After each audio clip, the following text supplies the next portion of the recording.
This is the Asus Tuff A15 gaming laptop, and by the end of this video you're going to figure out if it's actually worth it or should you just buy the new Fortnite Battle Pass. As you guys know, this is a gaming laptop, and trust me when I say I've been doing a lot of gaming on this system. But why am I still bad? Like, why do I die like at every... It's actually not fair. I kid you not, I'm so dead at games, it's upsetting. And every single game I have played, from Call of Duty to Powered, has run incredibly smoothly and it looks amazing. I've never had any big frame drops, even when multiple tabs are open. However, I will say when playing online games, you do experience slightly longer loading times than people that actually have a proper PC. That's kind of to be expected. But, and I want a bigger but, wait, no, not like, oh my god. There's no major frame drops when I'm playing any game of the sorts. It does get very loud no matter what game I play because the fan is just on crazy mode 100% of the time. You might want to pop a pair of headphones on before you start playing the game because it actually could cause you to die. I can't even lie to you, man, right now. I was literally just in a loading screen and the sound was just moving mad. It sounded like Optimus Prime was taking a fart or something. Hear this.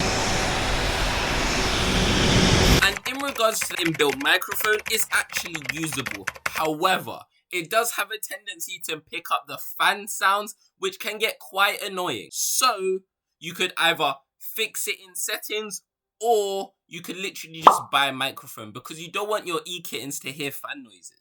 Meow, meow, meow, meow.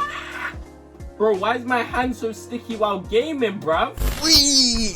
Because of the placement of the exhaust for this laptop, hot air is consistently blown into my hands. Therefore, after long periods of time, it just actually becomes hot and sticky, which is quite annoying. However, it can be easily avoided by a laptop stand, and this also helps with gamer posture as well. To rate my posture 1 to 10, this laptop has a silky smooth resolution of 144 Hz, and you can really tell with super realistic games. While on the topic of screen quality, it has a resolution of 1920 by 1080, but that's not actually the cool part. It actually has a matte display, meaning that if you're ever sunbathing on the grass just trying to relax and the sun's beating down on you, I'll be honest, you'll still be able to play games like a loser. And you won't even need to squint your eyes while doing it. For my particular model, I got the RTX 4060, which is fantastic. I got a Ryzen 7 processor, which is one of the better processors out there, as well as 16 gigabytes of RAM. So I can even do some light editing on this system if I really wanted to. And all of this for £800 is already a deal, let alone the other features. The keyboard actually looks and feels incredibly good, and that's build wise as well as just raw comfort of the device. In addition, I'm able to play games or write essays for hours on end without really batting an eye. However, I do need to be honest with you guys, I don't use this keyboard. I plug in my own Bluetooth keyboard that I use for my PC to play games. The reason being, I'm used to that keyboard because I'm on PC all the time, so I'm used to that PC keyboard. And this keyboard, it just doesn't do it for me. It's perfectly fine, but it's just not for me personally. So if you're like me, similar, you can just get a budget gaming keyboard. And while on the topic of the keyboard actually has RGB lights, and these are actually fully customizable to a surprising degree. Oi, you loser. Oi, you loser. Gaming boy, gaming boy. Yeah, you, what are you looking at? Who are you looking at like that? Oi, oi. Although the mecha grey colour has the obscure design a little bit, people can smell the loser from a mile away. Mr. K, when was the last time you actually took a shower?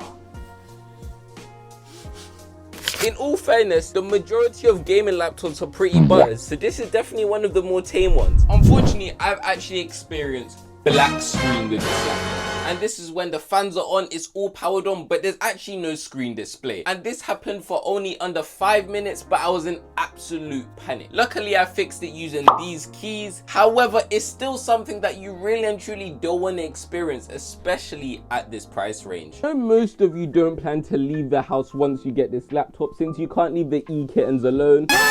But you'll be happy to hear it actually does have a battery life of around 3.5 hours. But it's a gaming laptop, what do you expect? The issue is they claimed around 7 hours.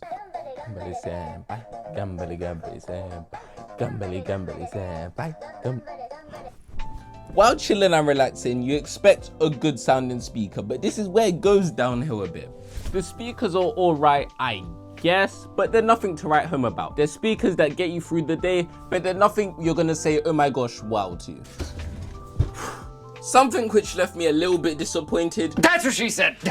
was the ports. One of the ports are just incredibly dodgy and it has off days where it just doesn't work properly. But while on the topic of ports, man does it have it all. From 2 USB-C ports, 2 USB-A ports, a power cable, an Ethernet port, HDMI port, as well as a headphone jack. In conclusion, I would actually recommend this laptop. It's actually got quite a bit of value for what it actually is. I know there is some issues, but as long as you get a warranty, you'll be perfectly fine.